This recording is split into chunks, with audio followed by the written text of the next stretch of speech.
Lalo ito ang yerba buena. Yan, ang yerba buena sinasama sa langis. Pwede yung gamot sa lamig. Pati sa masakit ang ulo. Yan.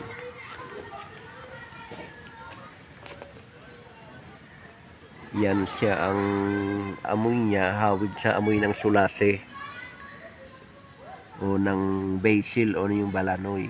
Yan, kahawig na kanya amoy.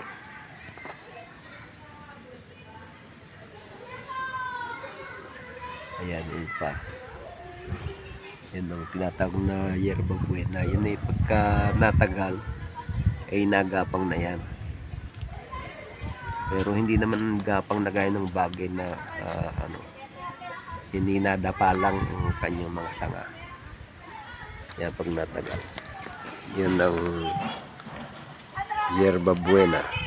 Nasa